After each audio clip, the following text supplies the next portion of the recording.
Saludos a todos. El presente video está orientado a realizar una retroalimentación de contenido más que todo técnico del trabajo A de evaluación bioclimática.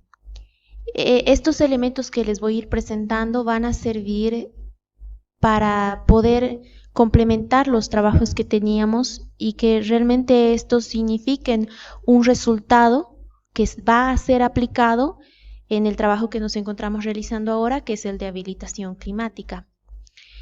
En ese sentido, bueno, existen muchos elementos que se pueden tomar en cuenta en una evaluación bioclimática. Sin embargo, la estructura que yo les he planteado podían utilizar es más estándar y nos permite aproximarnos a este espacio de diseño bioclimático muy inicial, ¿no? Entonces nos permite aproximarnos, conocer y ver cómo se va resolviendo el diseño pasivo, el diseño de eficiencia energética, etcétera. Entonces yo planteo dos momentos, el primero de evaluación del entorno bioclimático y el segundo de la evaluación de la edificación como tal. En el primer punto vemos uno de los más importantes, que es el análisis de las condiciones climáticas del contexto específico. En este caso vamos a hacer el análisis por estaciones. Evidentemente podemos hacerlos por días, por horas del día, pero en esta primera aproximación lo vamos a hacer por estaciones. En una evaluación bioclimática, el primer elemento de importancia a estudiar son los factores que determinan el clima de una región, en este caso en el que se inscribe una edificación arquitectónica. Dentro de esto es importante también tomar en cuenta los elementos que determinan el contexto del hábitat como tal. Elementos más de contexto específico como la vegetación, características de la misma edificación y elementos como otras construcciones, etcétera, que vamos a ir resolviendo después. Pero enfoquémonos primero a los elementos del clima, general, regional, en este caso, o local. En esta primera etapa vamos a utilizar el diagrama bioclimático de Victor Holley para hacer nuestra evaluación climática de nuestro contexto local. En este caso, este es el diagrama, se los presento, pero tiene ciertas modificaciones que han sido ya actualizadas por distintos autores en una evaluación del mismo diagrama y que me parece esta una de las más completas. En ese sentido, en este diagrama podemos ver gráficamente las distintas situaciones de confort según sean las condiciones de temperatura y las condiciones de humedad relativa que tiene un determinado ambiente. Podemos visualizar que al centro existe una zona de confort que se extiende aproximadamente entre los 20 a 25 grados centígrados de temperatura, y en cuanto a la humedad, más o menos de los 20 a los 80% de humedad relativa, siendo que desde los casi 55 esta empieza a reducir.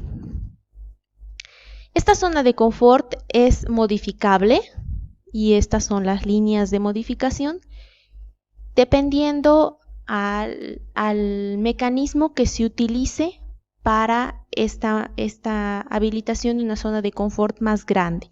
Es decir, si acondicionamos el local que estamos estudiando, el ambiente que estamos estudiando, mediante controles bioclimáticos, por ejemplo, que hayamos diseñado para el envolvente o que vayamos a diseñar en este caso, o bien mediante el equipamiento interno, que podría ser ya niveles de calefacción pasiva, por ejemplo. Entonces, así tenemos que si las condiciones de temperatura son menores de 20 grados centígrados, podemos utilizar el ingreso de la radiación para poder mejorar los niveles y ampliar la zona de confort dentro de lo estándar establecido. Bueno, es la zona de confort del humano, ¿no? Creo que no lo dije al inicio.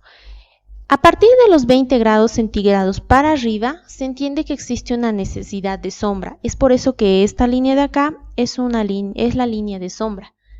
En ese sentido, se entiende que se encuentra en la zona de confort dentro de un ambiente. Mientras más nos alejamos de la línea superior como de la línea inferior, nos encontramos en límites de congelamiento como en límites de olas de calor que pueden provocar incluso la muerte de las personas. Entonces hay distintos elementos, por ejemplo este de acá, que son las necesidades de humedad, la cual puede ser trabajada o mejorada la zona de confort mediante estrategias de enfriamiento evaporativo. Eso significa la propuesta de espejos de agua o fuentes que permitan eliminar los niveles de calor seco dentro del ambiente o el contexto inmediato en este caso. Si los parámetros se encuentran dentro de esta línea de acá, que es de la necesidad de vientos, pues dentro del ambiente es importante las estrategias de ventilación. Pero bueno, vamos a ir viéndolo más a detalle a continuación. Entonces, para la explicación yo voy a tomar, por ejemplo, los datos climáticos generales de Cochabamba, que es la ciudad en la que resido. A partir de los datos de la estación del aeropuerto de Cochabamba, tengo datos de temperatura máxima y mínima media. De la humedad relativa igual son datos de porcentajes medios entre las máximas y las mínimas. En invierno, primavera, verano y otoño. En este caso, en invierno, en el análisis tengo que en temperaturas, en los horarios más cálidos, es decir, al mediodía y parte de la tarde, tengo 26 grados centígrados como media y una media mínima en la mañana y en la noche de 3 grados centígrados. Genero mis ejes en los ejes de la temperatura y paso a la humedad relativa. En este caso, la humedad relativa en los horarios más cálidos está entre el 30 y el 40%. Marco mi eje y encuentro mi punto de intersección inicial, que va a ser el estado de zona de confort, el estado de confort en este caso, en ese horario y en esta estación. En la mínima, en los horarios más fríos, mi humedad relativa es una media entre 60 y el 70%. Entonces, yo puedo identificar que dentro de los horarios más cálidos en invierno, estoy casi al límite de la zona de confort y estoy orientada dentro de esta área de necesidad de viento y de calor seco. Pero como estoy casi al límite, pues quizás no es tan terrible esta situación en las horas más cálidas. En cambio, en las zonas más frías, en las horas más frías, mis límites están bastante bajos.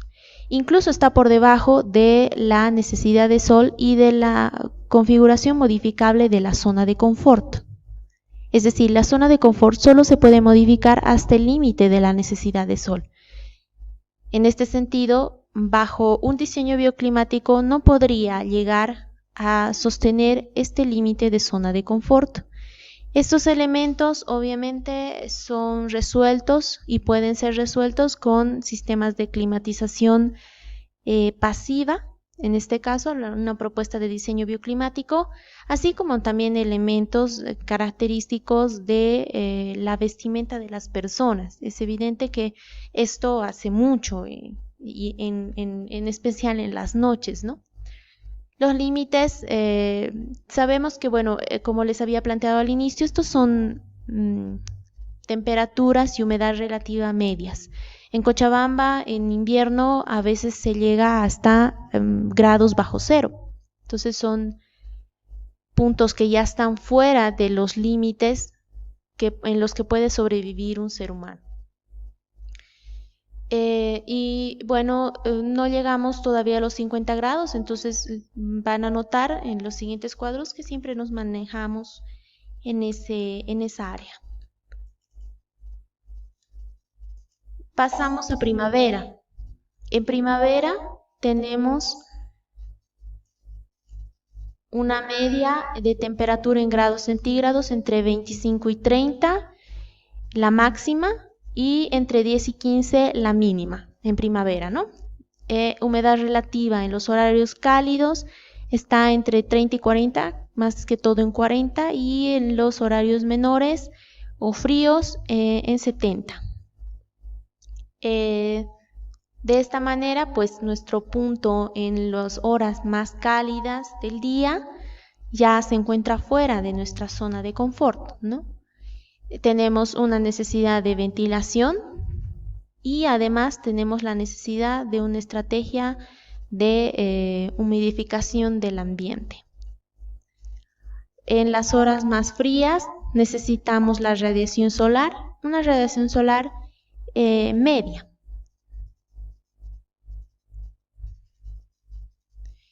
Pasando al siguiente, tenemos en verano.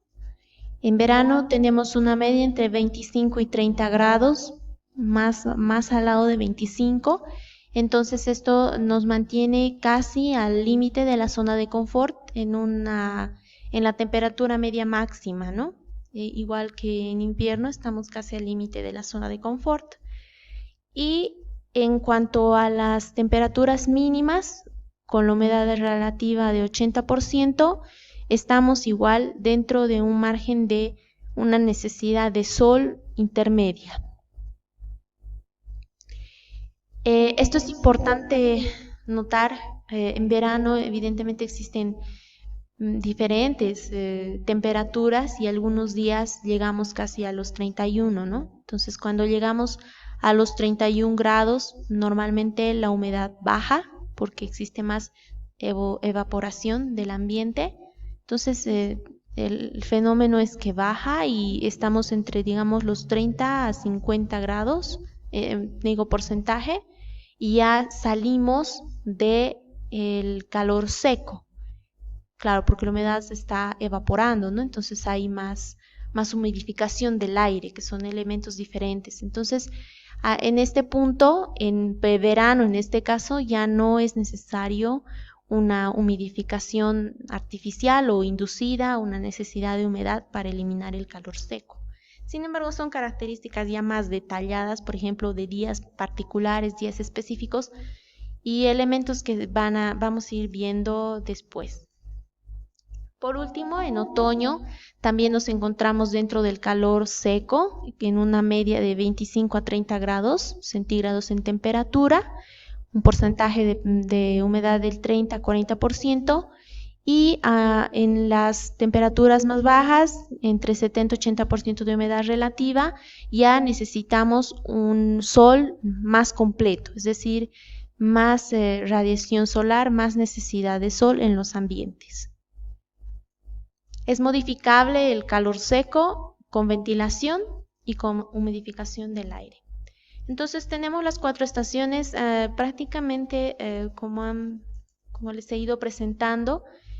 Nos mantenemos más o menos en el margen. Con estos elementos podemos hacer una evaluación final a través de las conclusiones. Estas conclusiones nos van a servir principalmente para el desarrollo de nuestra habilitación bioclimática. Entonces yo tengo aquí 4 conclusiones que me parecen las más importantes. Primero, que en las mañanas en todas las estaciones se necesita estrategias para mantener el calor del día anterior, y en invierno quizás tipos de calefacción pasiva, que es lo que mostraba, ¿no? Aquí el invierno en temperatura media incluso sobrepasa de la zona de confort básica. Entonces habría que pensar en estrategias de calefacción sí o sí.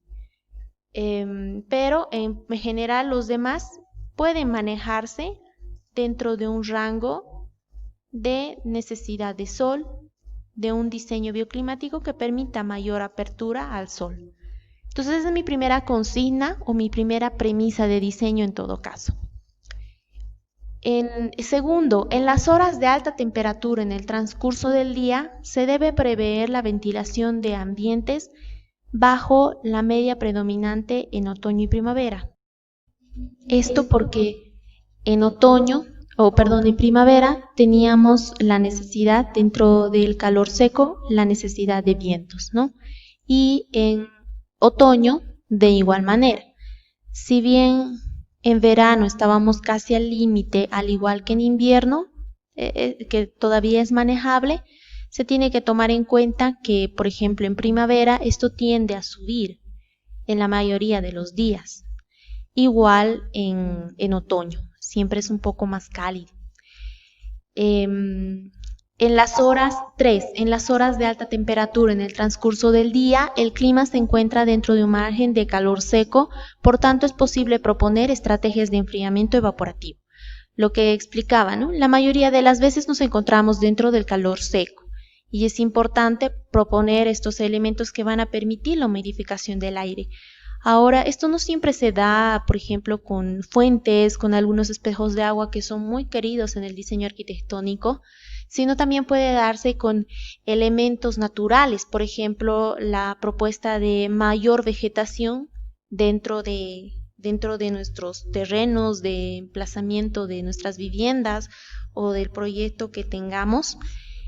Esto porque nos permite generar un microclima interno diferente y la humidificación del aire tiene mucho que ver con el tema de la vegetación, de los recursos naturales como tal.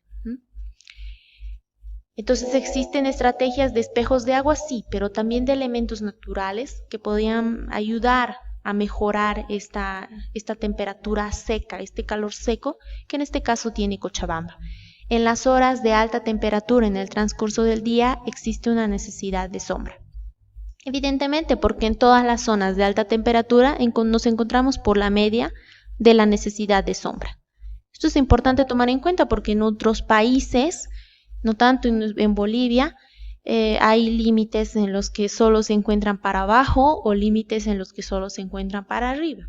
Sin embargo, en Bolivia tenemos un clima bastante confortable y bastante dentro del margen de las zonas de confort, por lo menos en Cochabamba y por lo menos en el transcurso del día, ¿no? Quizás no tanto en las horas de noche o en las mañanas, pero en su mayoría pueden ser trabajados con elementos de apertura solar en las horas que ya existan luz y en las horas que no, donde el sol obviamente tiene menos tiempo, como el invierno. Entonces hay que proponer elementos de estrategias pasivas de calefacción u otros elementos.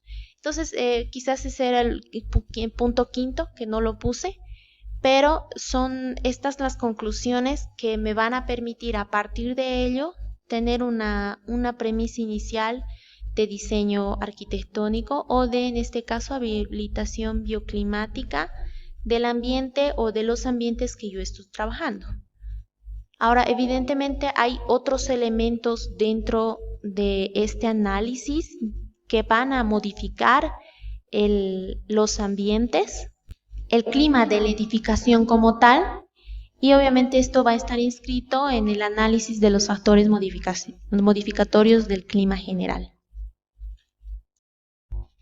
Uno de los factores importantes a tomar en cuenta dentro de los elementos modificatorios del lugar es el sitio de emplazamiento. Por ejemplo, no es lo mismo tener datos de climas del clima en el área rural y que esto signifique ser los mismos en la periferia, por ejemplo, o en la misma urbe, en la misma ciudad. Estos van a variar, especialmente en la ciudad, donde la atmósfera es modificada por los niveles de contaminación, el polvo, el humo, etcétera, que en general provocan que la capacidad calorífica de ese sector se aumente. Y además que modifican en muchos casos la dirección de los vientos y la misma circulación del aire, ¿no? Que se vuelve prácticamente una isla de calor. En ese sentido, el viento es uno de los elementos que se va a modificar de acuerdo a las edificaciones del contexto. Si bien tenemos vientos predominantes en las ciudades que no varían, estos se comportan de distinta manera en las ciudades y en los lugares donde existen edificaciones. A este punto, por ejemplo, tenemos que tener en cuenta la organización de las edificaciones, así como también las irregularidades en cuanto a las alturas de las mismas. Por ejemplo, en una organización lineal, la incidencia de vientos dominantes es menor en los edificios. Esto puede ser algo bueno en lugares fríos, pero en lugares cálidos en los que se requiere mayor ventilación, esta composición lineal obliga a recurrir a elementos de ventilación artificial. No así sucede en una organización un poco más dispersa, donde se proyecta más ventilación y espacios de calor. Esto funcionaría mejor en zonas cálidas, donde se requiere una ventilación que realmente permita el acceso a las mismas edificaciones. De la misma manera, en un edificio alto, adelante de un edificio bajo con respecto a la dirección del viento dominante, este se desvía produciendo una zona de calma en la región que ocupa el edificio bajo, siendo deficiente la ventilación en este último. Quizás una idea que podría solucionar pues es proponer edificios bajos y luego altos, pero esto ya corresponde a un nivel de diseño urbano, ¿no? Otro elemento son las depresiones topográficas que generan, de la misma manera como funcionan las edificaciones altas, generan espacios de calma dentro de las depresiones y el viento circula de forma más lineal. Si aquí tendríamos, por ejemplo, un edificio alto, pues ese edificio tendría mucha ventilación. En caso de que estuviéramos en una zona fría, esto sería una deficiencia, algo que solucionar. Y bueno, aquí ya voy planteando elementos de diseño para nuestra habilitación climática, y es que en zonas cálidas es conveniente que el edificio tenga mayor superficie hacia los vientos dominantes y que las aberturas de ingreso del aire se ubiquen en zonas de presión positiva y las de egreso en zonas, de presión negativa. Esto porque en un clima cálido necesitamos mayor ventilación, como vimos en el diagrama anterior. En zonas frías, por lo contrario, como en el ejemplo de que decía, en caso de que aquí tuviéramos una edificación y estuviéramos en una zona fría, es conveniente reducir las superficies expuestas en los vientos dominantes de invierno y aprovechar en todo caso esas zonas de calma o zonas de sombra para generar espacios protegidos. Por tanto, es recomendable de forma general que en las zonas cálidas se diseñen plantas abiertas para favorecer la circulación del aire en el interior de los edificios y disponer de mayores superficies del mismo hacia los vientos dominantes.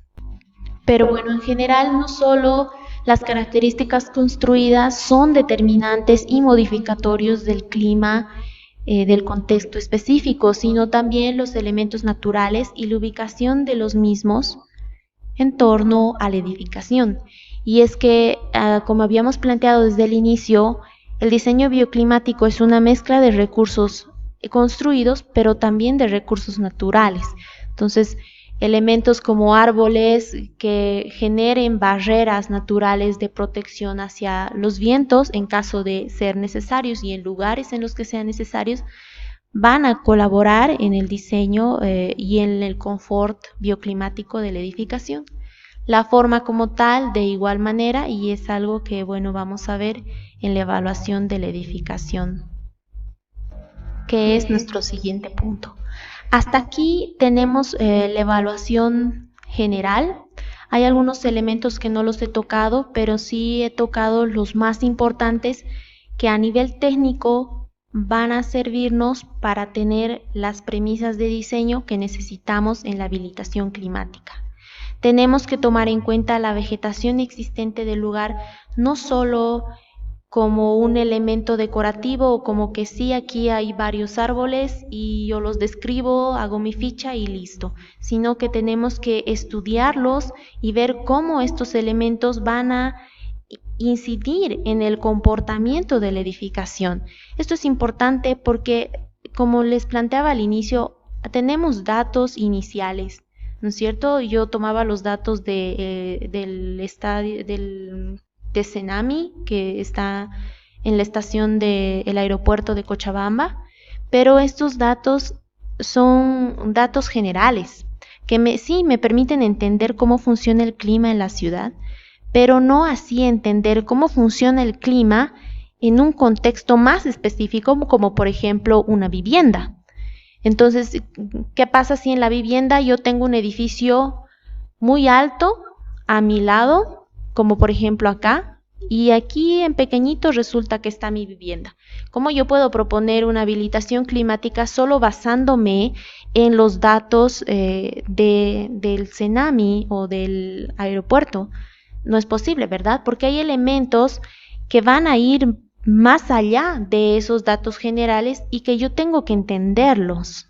Por lo mismo sucede en caso de que yo viva en el último piso de acá o en el cuarto si quieren. Entonces, si estoy al lado de los vientos, por ejemplo, y estoy en La Paz, como veía algún ejemplo por ahí, ¿qué pasa? Obviamente mi departamento va a ser un frío tremendo porque el viento me da directamente y como yo soy la barrera a la zona de calma, entonces gracias a mí pues estas casitas de aquí están muy bien protegidas, pero yo no tanto, ¿no? Entonces hay elementos que son bien determinantes de la edificación y es importante evaluarlos, al igual que la ubicación de las viviendas, por ejemplo.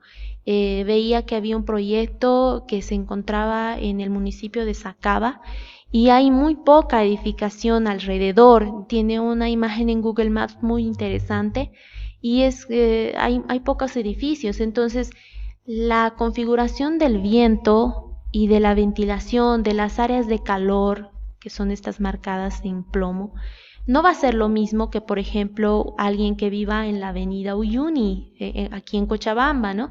Donde las casitas están pues sumamente contiguas, incluso mucho más que estos, y las zonas de calor prácticamente se pierden y de hecho son edificios tras edificios, ¿no?